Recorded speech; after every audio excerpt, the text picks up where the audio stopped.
Hello and welcome to Springboard, your virtual university. My name is Albert Ocran, welcoming you on behalf of Team Springboard, led by Comfort. Springboard is your most inspirational show and the point of convergence for the greatest minds. Your virtual university is brought to you by the Springboard Roadshow Foundation in partnership with the Multimedia Group and proudly sponsored by MTN Pulse, the Enterprise Group, UMB Bank, with support from the graphic business and My Joy Online. That means that on Tuesday, in the graphic business, get the full transcript of this beautiful interview we are about to have. So, for the past few weeks, we've been having this blockbuster conversation called In the Engine Room. I love the name. That means we get to go behind the scenes with frontliners in various fields, asking them the what, the why, the where, the how, the whom that undergird their work in the public space. And even more importantly, the tears, the fears, those tough decisions that don't get to be seen on the front line. So far, we've had Diana Hamilton, Israel Laryea, Adjetey Anang, Anita Erskine, Kuami, Eugene, and Father Andrew Campbell coming through in the engine room. Talking about Father Campbell, please send money to Crusade for support for the lepers. And the number is on your screen. Just support Father with some small money for the lepers. It will go a long way to give each cured leper a better life. If you missed any of those editions, also find it on YouTube at Albert Ocran. Today, I get to host my own sister, somebody I've been in the trenches with on the virtual university, the Roadshow 2012, 2013, 2014, in Tadi, in Tamale, and that eventful trip to where she's done teenpreneurship. She was an ambassador on the core program last year. I'm talking about the CEO of GDA Concepts and the one and only host of The Standpoint, Oheneyere Gifty Anti. Good to see you. Good to see you too, Reverend. The daughter of God. Yes. You are too good. How are you feeling today? I'm honored to be here and I feel humbled, every time in your presence, because this man you've learned so many things from, listening to and being around, and then he's coming to me and says, what's he going to ask me? We are getting into the engine room today to find out the things that drive your life. But how's the family? My soon-to-be landlord at Idmasa, and then my precocious niece who was 4 years old a couple of days ago. How are they doing? She's doing so well. She's fine. She's fun. She's such a blessing. Every time I look at her, I thank God. Central part of the story of your life. Yes, I thank God. Yeah. As for the chief, he's a legacy hunter. So he wants to turn Edumasa into the tourism hub or traditional hub of Ghana. We'll talk about Edumasa in the course of time. But let me come to yourself. This week, two things struck me. I rewatched my interview with Anita, mentioning the fact that growing up, she watched you on TV and said, this is what I want to do, even if with a different flavor. Right. And really admired your craft, the delivery, the push, the commitment, the excellence that undergirded your work. Then I was driving on the Obasanjo Highway and I saw a billboard. It's a regular billboard I see very often, but seeing that billboard that day, it must have been GTP or one of those. Is it Blisco? No. GTP. GTP, yes. GTP, yeah. I saw it and it struck me that this is a very imposing image of yourself, iconic, that would speak to a young lady growing up who would say, this is what I want to be in future. Yeah. Tell me, when you were growing up, did you envision your life like this? No, not at all. Not at all. I mean, with a background that I have, I grew up with so many dreams. But my greatest dream was to make my father proud. Why? And because I saw my dad make so many sacrifices for me. And my ultimate aim then was that when I grow up, I'll take care of Dada so that he won't suffer when I grow up, I'll give this. I'll buy fried rice for that. Oh. When I grow up, this. So my ultimate aim was to make my father. It didn't matter whatever I was going to do, but I just wanted to make my father proud. Did you realize that dream? Did you make him proud? Yes. Is he still alive? No, my dad died in 2005. But you know something, Reverend? My dad, before he died, looked at me and said, Nana Medasi. Oh. Because of you, the whole Ghana knows my name. Was that the happiest day of your life? I mean, that is what gave me closure and peace when he died. Because I couldn't buy him a car. I couldn't, do anything great for him. I couldn't travel, or take him to places. But for the fact that he said he was pleased that I'd made him proud, it's so much, it gave me so much fulfillment and keeps driving me. But I see it in your eyes. Yeah. Tell me, when I ask people about their childhood aspirations, the answers are so different. Yeah. And yet they mean so much to the people involved. Yeah. And to you, it was make your father proud. What did you think at the time would make him proud? Let's say professionally. What did you think, if you did, would make him proud at the time?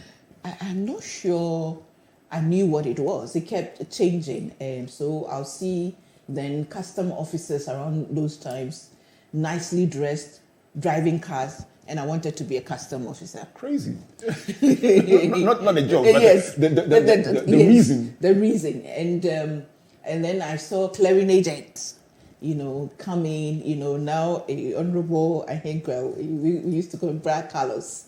We saw them doing well, and I wanted to be a clearing agent so I could make some money to take care of my dad. And then the last one was to be a land economist. Because then again, when I grew up to a certain stage, I think after, in the Form 5, 6th form, we saw some people in the Tem area, all of them did land economy and they were doing well. So I wanted to be a land economist. That's where our aspirations overlap. I actually applied to do land economy in tech. Me to same. And then I went for an interview to do planning and got it, and I ended up in Lagos. But it's a funny world, isn't it? Yes. Yeah. So your aspiration growing up was to make your dad proud and to be able to take care of him. In a world that celebrates mothers a lot, and that sometimes not deliberately marginalizes the role of fathers, it's amazing that yours seems to be the opposite. Do you know why you love your father so much? Because I saw the sacrifices my father made.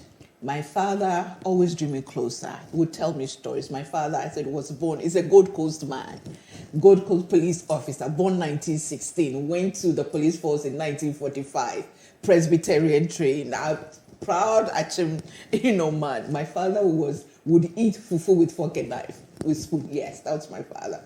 Eating plantain, you cut the edges and, will not. Was he very prim and proper, a disciplinarian. But my father was very close to us. The first time, I had my menses, it was my father who was there. And I would never forget how he was old then. I'm a pension baby. His white shirt and gave it to me to clean up. Oh. Because my sisters and everybody. So the sacrifices, I've told this story. At a point, he had to become a security man, to be able to see me through school. And my father gave me so much confidence and believed in me. Nana, you can make it. Ube to me, he was always there. My father would follow me everywhere. It didn't matter. I paint this picture of my most memorable day or experience at Infantine Girls Secondary School throughout my 7 years was one day when I was in Form 3, senior on duty, supposed to be receiving visitors. I saw my father get down from STC bus with a briefcase under his armpit, holding a loaf of bread, and that memory will never leave my mind. It was like gold bread. See my father, because I know what it took for him to come. Wow. That's why I believe in communication. That's why I do what I do, because I believe that if a man could do this, a man such as my father could do this, more fathers can do it. more mothers can do it. And the little things my dad did that made a difference in my life, that has brought me this far. Reverend, I can't show you that when my father died, I had a pen. No, I don't have any property. But everything I am today is what he invested in my life, the sacrifices he made. Very, very humbling. You've spoken about three things so far. You've spoken about the inspiration of your childhood, Yeah. and the drive to just make your father happy. Yeah. You've spoken about sacrifice, Yeah. and the picture it painted in your heart. And you've spoken also about legacy. Yeah. A very, very big word here in the Springboard Yes. family. Let's go on to your career. How did you find yourself in broadcasting? I mean, reading through your life story, I saw that you stepped in as production manager. No, production floor manager. Floor manager, sorry. Yes. Floor manager. Yeah. Just give us an idea about what a floor manager does, and then the Okay. transition into on-air broadcasting. I don't know whether it's changed, but during my time, you stand behind the main camera person, facing the newscaster or broadcaster or news presenter, and then you have your earpiece on. You hear the director shouting, "Stand by, presenter," and then you raise your hand. Action, then you drop your hand. Just cueing the presenter, but also making sure that the presenter has all his papers together, has everything he or she needs for that particular presentation. But ultimately, standing behind to cue the presenter, the news presenter. And it was so exciting for me. The first time I was put on, you know why? Because my name was going to appear on TV. That floor manager, Gifty Anti, and my father was going to see it. Wow. The first time my story, thanks to what I'm sure we'll talk about one of my mentors, but Mrs. Leslie from Asari. Liz, okay. Yes, a graphic, a Ghanaian Times. Oh, she was hard on me. Lord, she was hard on me, and she's still hard on me. I cried. One day, she just kicked me out to go and find a story. What was it? Was that GBC? No, Ghanaian Times. So you did Times before you went to GBC? Yeah. Oh, I did GNA. Okay. And then I went to Times before I went to GBC for internship. And then so after internship at GBC, they took me on for national service and then employed me. Wow. Yeah. Nice journey. Yeah, I tell you. So Auntie Liz just kicked me out. I came up with a nice story, helped me polish it, and it made the front page of Ghanaian Times that day. My father took the newspaper, roamed the length and breadth of Accra, Etama, and showed it to everybody. Gifty Anang, Onini Gifty Anti story. Do you find that experience of expectation, the expectation of your dad and your commitment to make him proud, do you find that it influences your thinking, your perspective, even now? Yes. Tell me about it. Yes, because now everything I do, I still think about my father, my father's legacy. I want somebody to say, oh, that's the late Adjetey Anang's daughter. I would want people to say, oh, that's Victor's sister, that's Tina's sister. But now, ultimately, I want a Nyonyam to grow up and say, that was my mother. That to see me and say, that's my mother. Does it put pressure on you? It does. Tell me about the pressure. Extremely, I have to be, extremely careful in my actions. Even on social media, the things I post, because I see the social media, internet never forgets. It keeps playing it back. I always ask myself, okay, so in the next 3-4 years, when a Nyonyam can read and, Google's mommy's name and it comes, what will come up? Let me stay on social media and pick some of the battles that you have to fight when you get misunderstood or misquoted or something you do get misinterpreted. Yeah.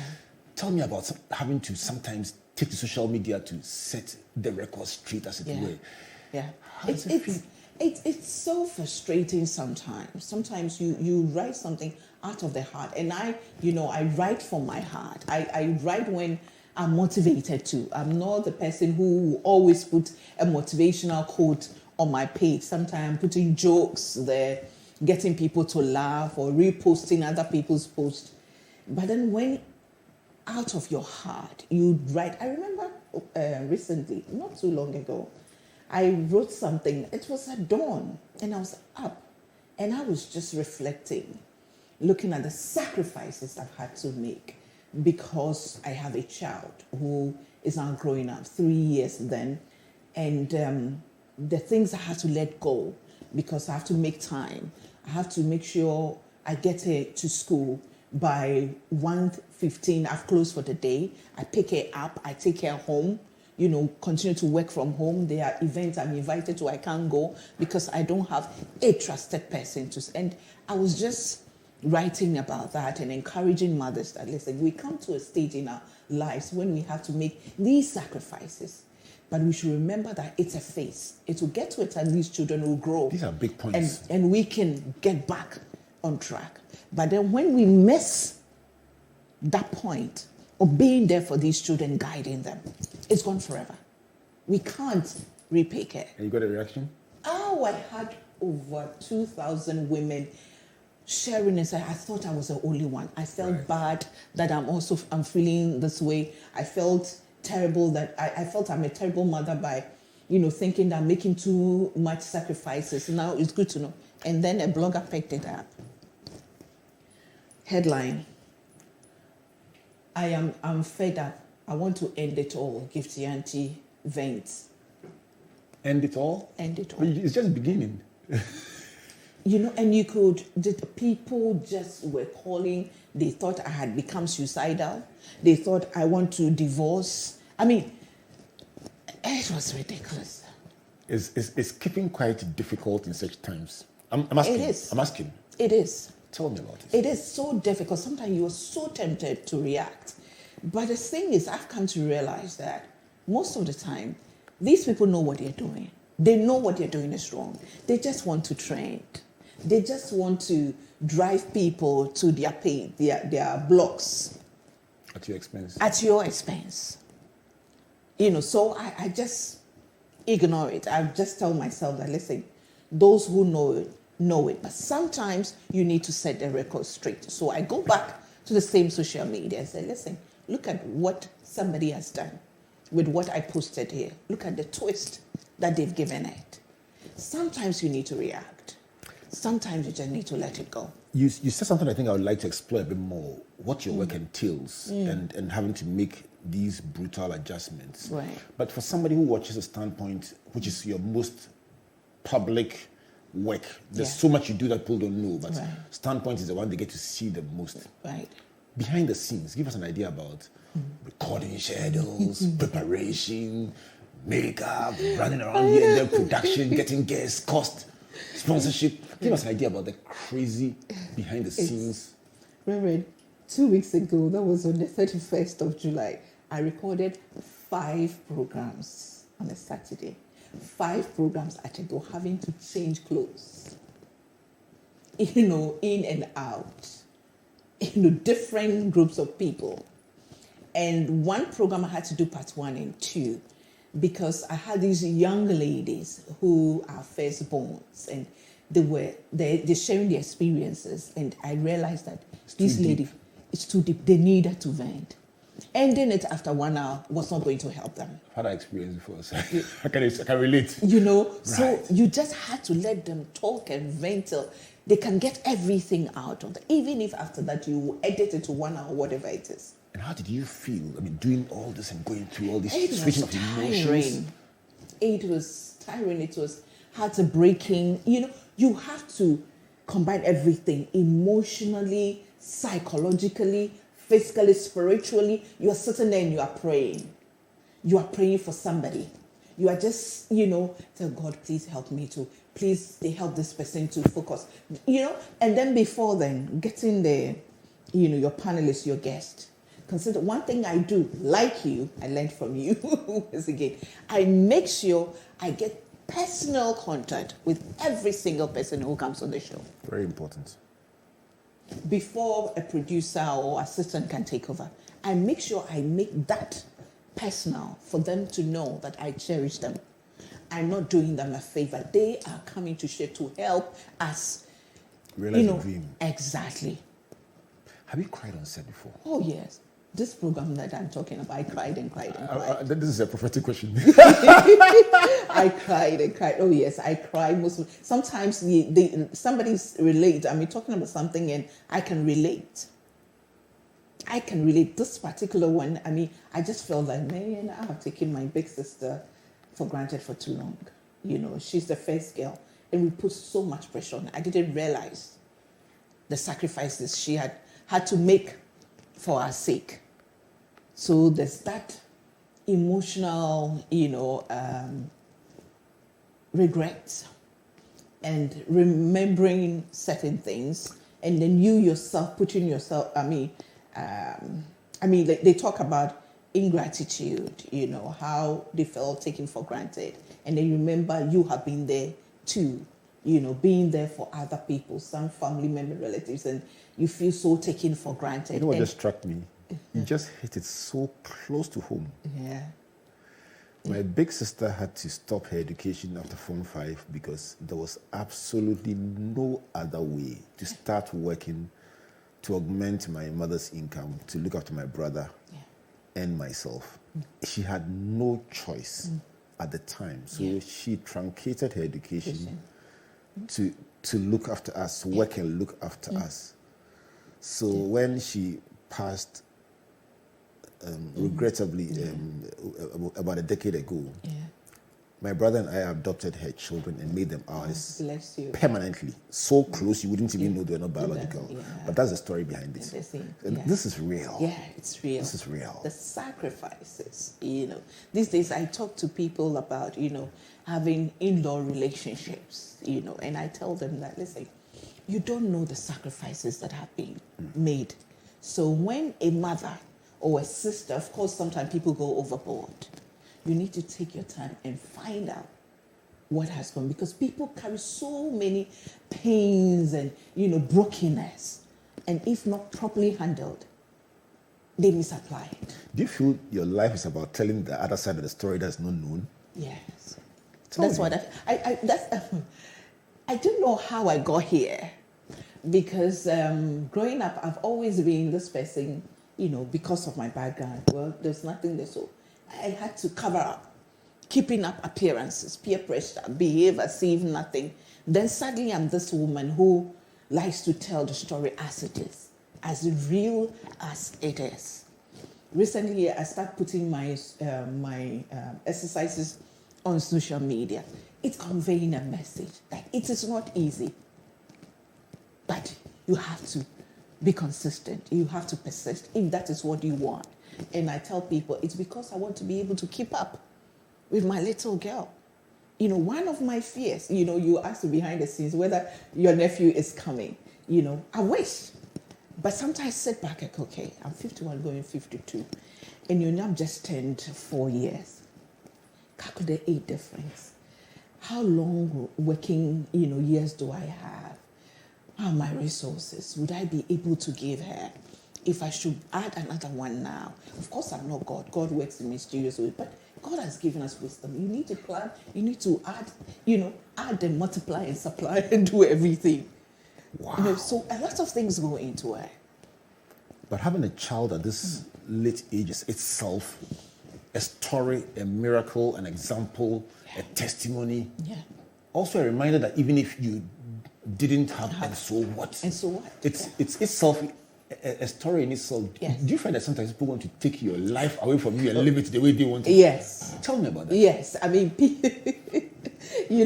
how sometimes people tell you, I don't even know how to put it, but most of the time people don't seem to understand or get it that your life has changed because there's a little one in there. And some of them have children, but their children are grown. I tell people that I had a child when some of my mates had grandchildren. So the sacrifices I have to make are different from what you have to make. I always have to think about her. But sometimes people make so much demands on you. You have to be here. We expect you to be here. We expect you to be there. You need to be able to do that. But it doesn't work like that. I'm trying to find out, and if you just join us, this is Springboard in Virtual University. My own sister, Oheneyere Gifty Anti, is in the studio. The voice is unmistakable. And we are talking about her inspiration growing up, how her career journey began as a floor manager at GBC, or among other things. She's talking about GNA, Ghanaian Times, GBC, and then, of course, now doing GDA. She's talking about the fears her father and the sacrifices, the thoughts about legacy, talked about mentoring. But I want to explore in all this, you're trying to paint a picture. You're trying to live out a story. Yeah. Have you been broken before? Oh, yes. Several times. When my plans don't fall through, I've been through betrayals. I've been through disappointment. I mean, failures, and the mistakes when you plan. Tell me a couple of them. When you say it, people say, oh, okay. Tell me something that broke you, or something that you look back at and you say you wish it hadn't happened. Yeah. For example, when I was in school at Infantry, I was a very brilliant student. When I was I went to government school, sat for common entrance. In Form 1 I passed. There was no money, so I went for another year. Form 2 I passed. I went to Infantry Girls Secondary School. I was doing well. Then peer pressure sets in. O level I did well, but A level I didn't do well because I let the entertainment thing go into my mind, and I was always modeling for school and doing that. And one of my regrets, I look back, and though I feel I made that for my dad later on in life, now I sit back and I've done, how I wish my father would have been excited if there was a kind of, like a speech and prize giving day, and I receive a prize. My father would be so excited. I look at relationships that I went in there that I shouldn't have, and I stayed for too long because of one reason or the other. Look at people I took in without praying about or without thinking through deeply, and they betrayed me. They left with this one that, she just came to do internship in my office, and I realized that whenever we close, especially on weekends, she'll follow one person or the other to go. So I asked her what was going on, and she said, her parents are dead, and her grandmother is in Kumasi, she's at Lagos, and so I brought her into my home.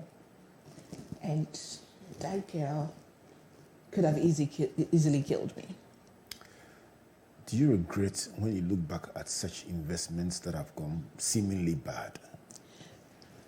Some of them I regret. Some of them, I'm glad it happened because it's made way for me. It's reformed me. The regret because some of them, the tag will always be there. You can't rid yourself of it. There's certain, and when you are even about to do something new, it scares you. You remember that, this is what, so anything that looks similar to that, you are careful. You're not, now it's made me this person who always takes calculated risk. I need to analyze it, think about it, dream about it, pray about it, ask about it before I take. But sometimes, even after all that, I still fail. You didn't get to do the speech day with the prizes that you wanted to do for your father, but was he alive in 2012 when you won 9 awards for journalism? Was he alive? No. Even then, you didn't see that one too. No. But I can tell you something. In his grave, he was smiling at you. Amen. When we come back from this break, we'll be talking to Gifty about being a chief's wife. We'll talk about her fears, her fake, super crazy faith, her writings, the legacy she wants to leave, and some more behind the scenes aspects you've never heard before. But before I went to the break, before that, she was talking about having done well in the O level and failed in the A level. Listen, if you didn't do O level and A level, you don't understand this dynamic. But it's a very important conversation. And this is the third time somebody very prominent on this show and in this period of a couple of months has mentioned doing extremely well, distinction at the O level, and then having a bad A level and how it turned around. In the next minute, you're going to hear from somebody who said the same thing, the Honorable Finance Minister, talking about Springboard. Take it away, guys. Mr. Speaker, over the course of this year, I have traveled around the country, engaged with the people, especially young people. We have listened to them and heard their concerns.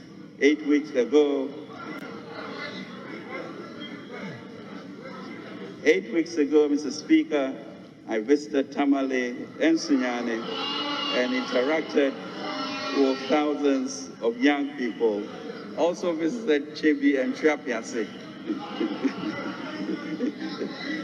drawn from various universities and tertiary institutions as part of the Springboard Foundation program. I also participated in both the Accra Springboard and NUC's annual leadership training programs.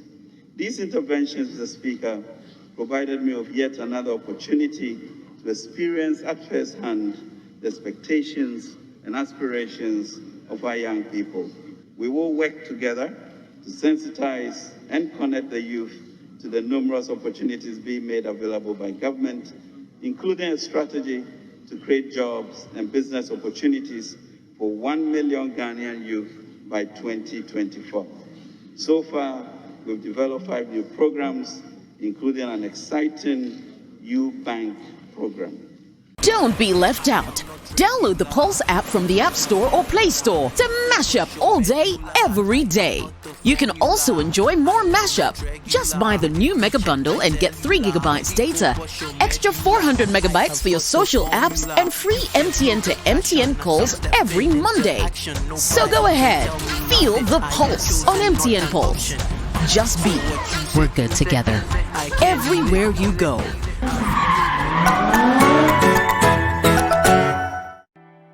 There once was a man who had it all.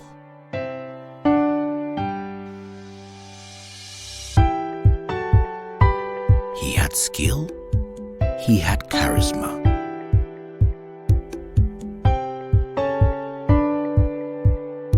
He was loved by all, but above all, he knew the importance of helping others, lifting others up. He knew the importance of giving other people an advantage so that they too would use that advantage to help others. All you need is that advantage that sets you apart from the rest. And when you discover that advantage, life's challenges don't seem so daunting anymore. That's where we come in. Enterprise, your advantage. UMB was established in 1972 as the premier bank for the corporate and private sector in Ghana. From our very beginning, as the only Ghanaian bank serving all categories of businesses, we set a standard for excellence and innovation. Over the past 45 years, we've built a financially healthy and strong bank, demonstrated our commitment to our customers and to growing businesses, and exhibited originality and innovation at every turn. At UMB, our focus is built around people, service, products and technology. These are the key to our present success and our future triumphs. At UMB, we're poised to make a difference not only with our customers, but also in the banking industry. We invite you to share in our future. Our future starts now with you.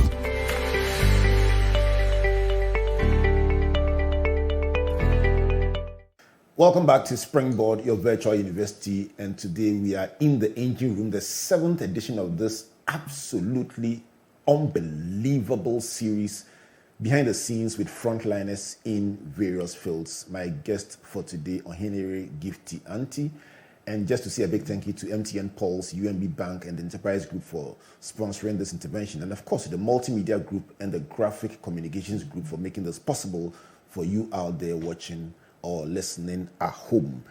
Before we went on the break, the Honorable Finance Minister mentioned Springboard and what we've done with the young people over the years, and especially the opportunity to go to Tamale and to go to Sunyani. He's a Springboard alumnus. I mean, if I say alumnus, he's one of our early mentors, and he was the very first to give us a chance with sponsorship when we started this thing through DataBank at the time. And then he spoke on the platform for a number of years before he went into public life. So this year, we invited him as a mentor, senior mentor, to travel, and because he was talking about entrepreneurship and young people a lot, to travel with us to Sunyani and Tamale to reconnect with what he calls his first love. And Gifty, you won't believe, and you know the terrain, you've been there, and he got there, and the difference, the people were waiting, and for 6 hours continuous, these young people engaged in different fora, working sessions, press conferences, plenary sessions, Q&A, and this was 6 continuous hours with different interventions, and they literally drained the whole life out of him. But the amazing thing, he learned so much from them. They learned so much from him. He saw a different picture from what tends to permeate the big media space. This was live, direct contact. So I am not surprised that it influenced his thoughts going forward. And I want to say a big thank you to you, Ken, for not just joining us on those trips, but also for the mention of our work in the mid-year budget. That was huge for us at Springboard. But you are a Springboard. I mean, we've done this all and seen it all. You're not surprised, are you? No, I'm not surprised. I'm not surprised at all. And I can't wait for COVID to go away so we hit the road, because it's different staying in Accra and speaking through the television or radio or whatever, and going on the field. I remember our trip to where our car broke down. Yeah, somewhere in the middle belt. Somewhere in the middle belt, and we saw these people coming, children running towards us, and we were scared. But when they came, they engaged, and then we learned about the cashew farm. Right. That was closed, and they told us about, how they grow cashew there and the time they harvested. It was an experience. When we got to Wa, the people were waiting for us, and they didn't even want us to go. The questions that came, the interaction. Till date, I meet people who will tell me that, or even on social media, that their first encounter with me, apart from seeing me on TV, was at various Springboard platforms. And today, I say to the glory of God that Springboard remains one of the biggest platforms that I've had the privilege to be on. Because you see, as you say, you see it. By the way, do you know that next to Ghana, the 2 biggest countries that enjoy the core program in terms of participation, social media-wise and everything from the analytics? Right. Sierra Leone second and Nigeria third. Whoa. And it's huge in those 2 countries, including significantly your presentation on that platform, the e-conference platform. Huge. And you ask yourself, should we give more attention to these youth mentoring programs as a national developmental agenda? It's very important. Why? It's very important. I remember sometime you asked me a question, what I thought was the biggest challenge of the youth of today. And I said confusion. Confusion because they see so many things.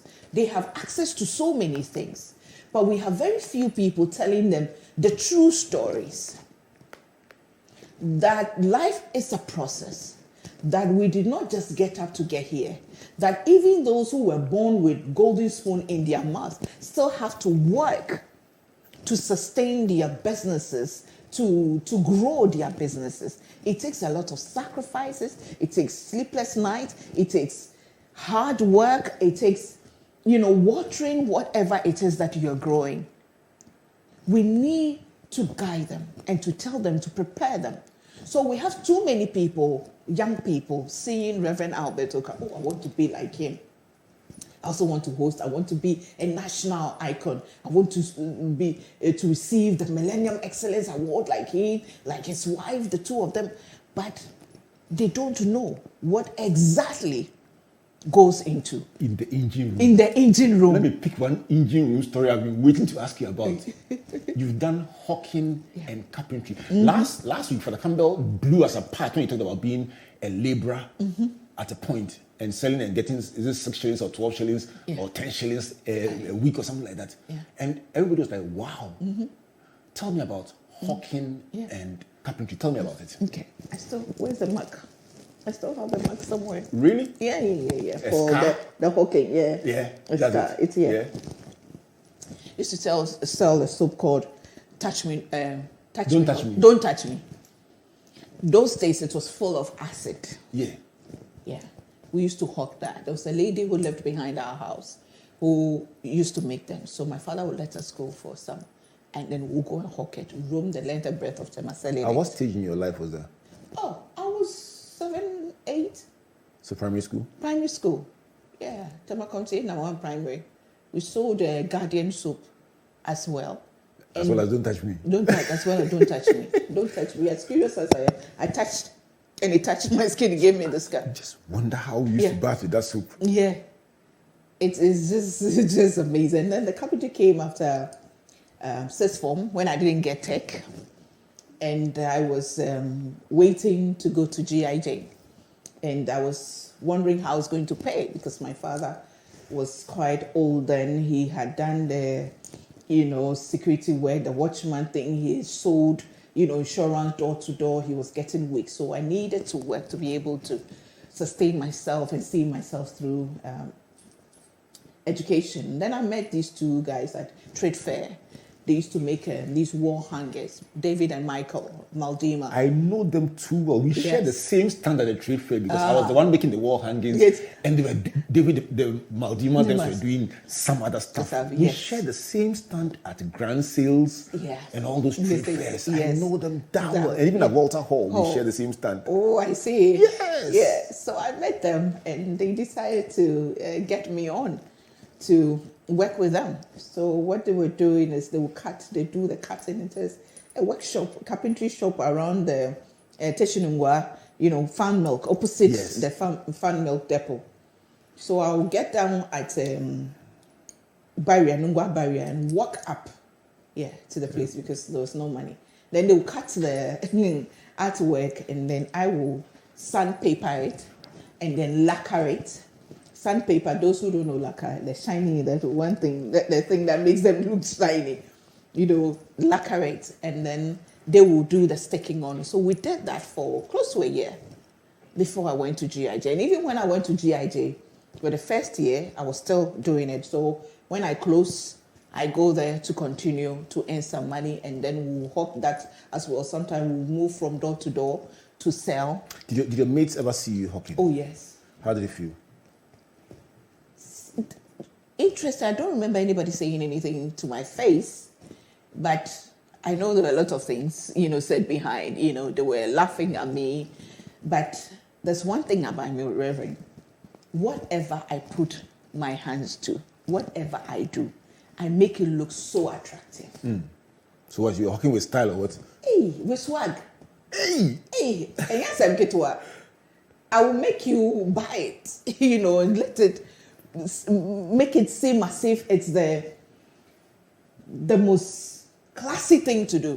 One of my favorite scriptures of all time is that in all labor there's profit. So really, it doesn't really matter what God puts in your hands at any point in time, do it. Do you agree? Exactly. Just like I did with a floor managing. And I did even on the breakfast show, my first appearance on TV, on the breakfast show, I was put on the breakfast show, first ever morning show on TV in Ghana. I was put on as a floor manager. But Reverend, I put my all in it that very first day, I ended up being a presenter on the show.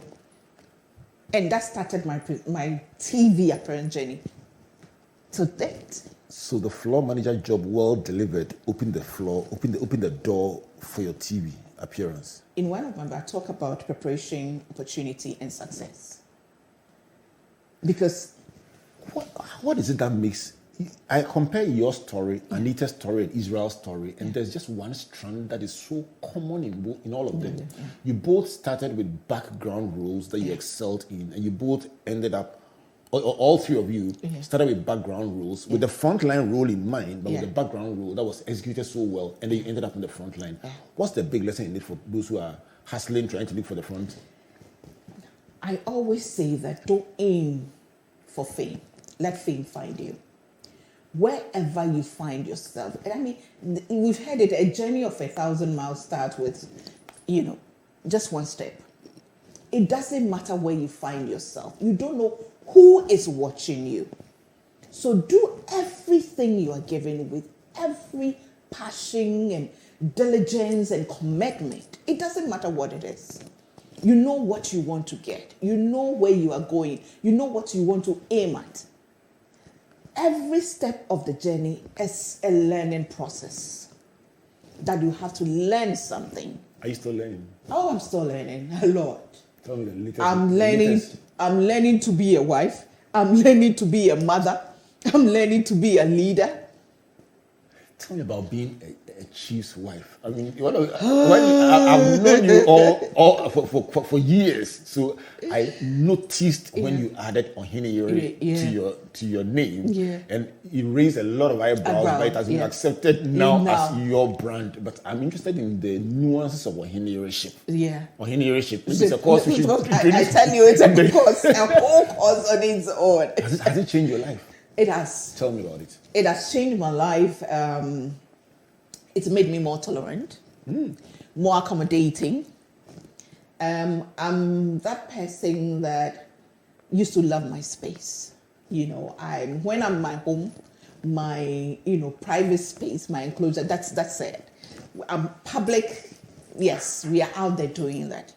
But then suddenly you marry a chief, and then people just come into the palace as and when, without prior notice. My father raised me, you are going to visit, so even in relationship. Before I get to my boyfriends, I'll tell him, please, I'm coming, I've reached there. Communication. They just turn up. You be in the room, patch up, you in, then they'll just come in there. And then you'll be home, and then they will come as and when. So you have to be accommodating. You can't frown.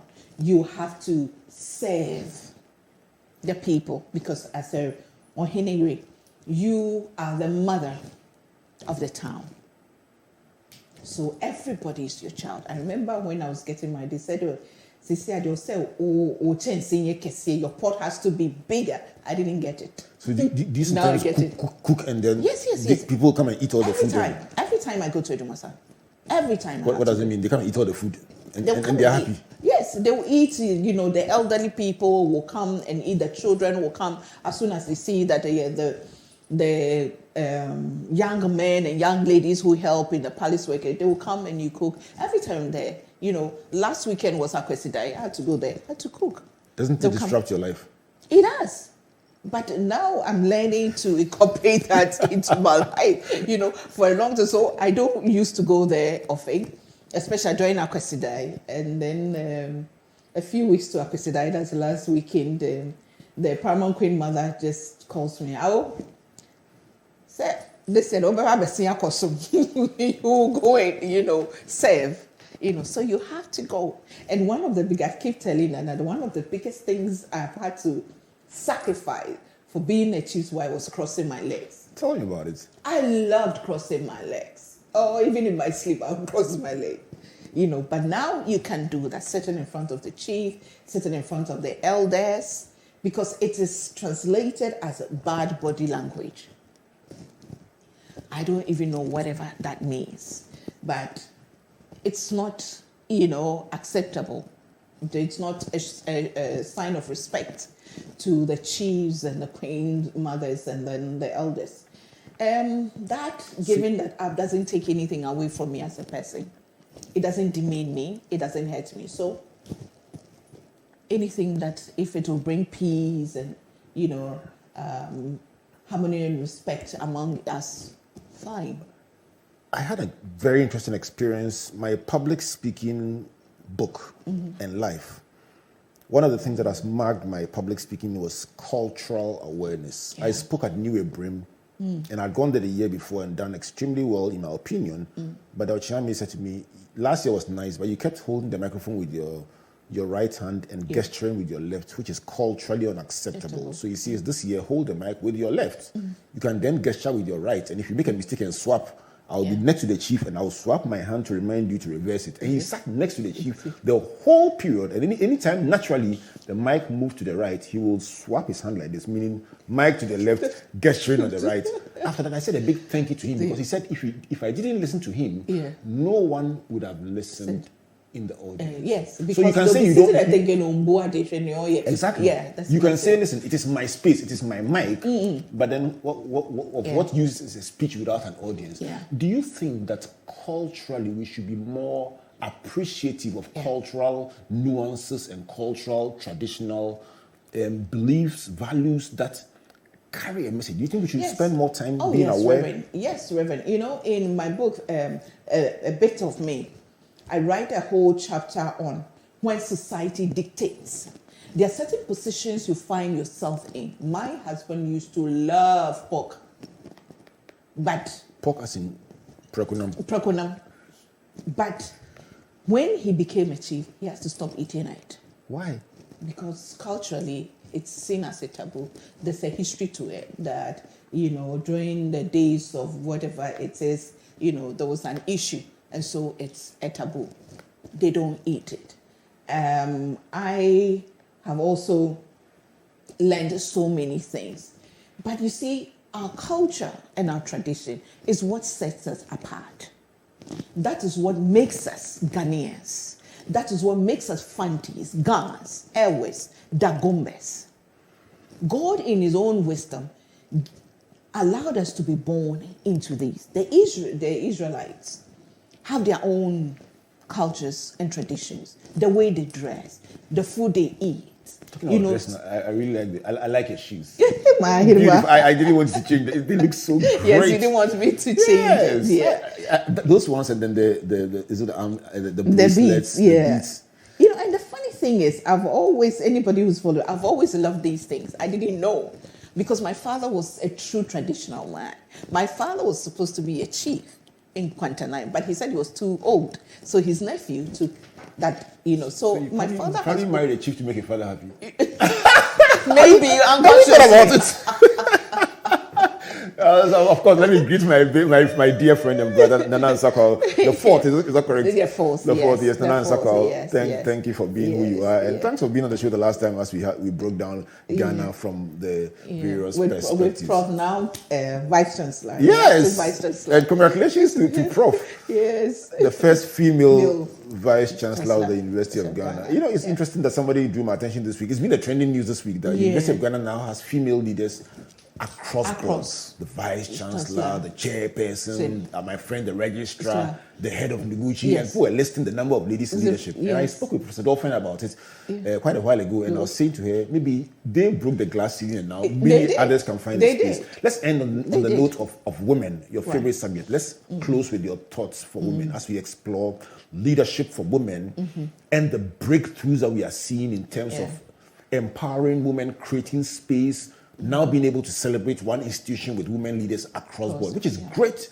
for our society. Right. What will be your closing thoughts for that young lady out there who feels, I wish I could also have a story, my billboard on Obasanjo Highway, or being hosted on Springboard talking about my lessons? What will be your message? There's a huge one in Kumasi. It's the Ahojo area. Billboard, also GTP within. It's become a tourist attraction. Who take pictures there? They take pictures and parents, you know, point them where home are, you know. Yes, you start any na you know. Do me when near school. It is that you can do it. I just want every young lady watching me today to know that life happens. Nothing is easy. Even the rich have their challenges. So don't ever sit thinking, if only I wish. Rise up and do something. Everything you put your mind to, if you work hard at it, you can make it.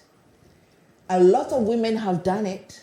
It's not because it was given to them, but they worked hard to get there. And I want you to know that there's nothing like settling. You can never be complacent wherever you get to in life. You always have to work, add value to yourself. Prepare, constantly be aiming to go a step higher. Others have made it. You can make it. We stood on the shoulders of great people, women, and we are also offering you our shoulders to stand on, to dream and understand that there will be challenges, but you can make it. You need to die a little bit harder. You need to make more sacrifices. Let go of so many things that you can get later on in life. You know, let me tell you this funny story briefly, and then I'll end. Years ago, I went to work in London, and the money I had, I bought a suitcase full of shoes, and I brought them to Ghana. My sister was so disappointed. Said, listen, you can do this. You could have done this with all the money. I didn't mind her. Now, I'm grown up now, and those shoes, you know, and the shoes I can afford to buy now, I can't wear them. The shoes are not what made me Gifty Anti. What is making me Oheneyere? What is making me the motivational speaker? It is the investment that I've made in my life, that other people have made in my life, the people I've listened to, the programs I've listened to, the advice, the critique that I've taken. That's what has come together to make me this. So take everything in your stride. Never think you know it all. At a point when everybody Gifty Anti or no. If you're not careful, it will blind you.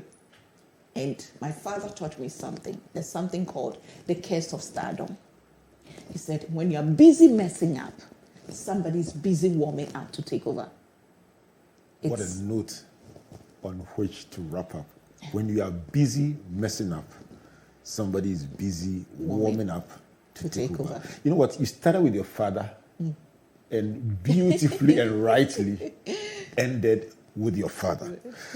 10 lessons from Gifty Anti, and it was so difficult to choose 10 because this has been a program filled with lifelong lessons. Number one is about the inspiration and sacrifice of guess who? Her father. Mention his name. Mr. Samuel Christian Kofi Anti. Full name. I knew it. Christian Samuel Kofi Samuel Christian Kofi Anti. So first one is about inspiration and sacrifice. Second one is about legacy. And she says, even now, when she goes on social media, the idea of legacy permeates her mind. The third is about mentorship. The mentors in her life, until Liz Heffron Asari, correct? Yes. And then she now also being a mentor in people's life, seeing them all over the country and all over the world, and knowing that she's passing on something that her daughter can see and say, that's my mom. Number four, interestingly, social media engagement, the battles, the being misunderstood or being misrepresented, and the learnings from them. The fifth one was about the emotional pressure of being a leader or being a public figure and how people want to drive the way you live your life. The sixth was about her regrets at points in her life where she feels she could have done much more, honored her father more, won some prizes at speech day. But guess what? She won awards later that made up for that. Several of them over the years. But the dad wasn't there to see them in person, but I can assure her he saw them in his grave. Number 7 is about what she calls confusion. I love it. It's a song. One of my guests not too long ago, a couple of weeks ago, talked about a song called Confusion, and that was Kuami Eugene. So she's talking about confusion. She says, youth mentoring and development, many young people are dealing with confusion. The picture they see is what they want to become, but their reality at the starting point is very far away from it, and they need to understand that it's a journey. Number 8 is about profitable labor, where she defines what she did with being a laborer, being a carpenter, and how she would make everything with swag so you will appreciate it. Number 9 is about lifelong learning, the fact that she is still learning even now. And then number 10 is what I call Oheneyereship. The lessons of being in the palace, cultural awareness, cultural nuances, and how they shape our lives, and they have some value in it. The closing quote from Gifty Anti: while you are busy messing up, someone is busy warming up warming up to take over. And that's from your dad. Yes. What a beautiful time we've had together. Yes. A big thank you to you, Gifty. Thank you for having me. Oheneyere Gifty Anti. I will dance well. The daughter of God. Try you do. Thanks for coming. Woman with super crazy faith in God. Super crazy faith. We didn't talk about your faith, but it's just such a beautiful story that you live every day, even when we didn't talk about it. And we thank God for your life and pray that the next years ahead will be even more beautiful as you seek to impact people in the way that God has called you to do.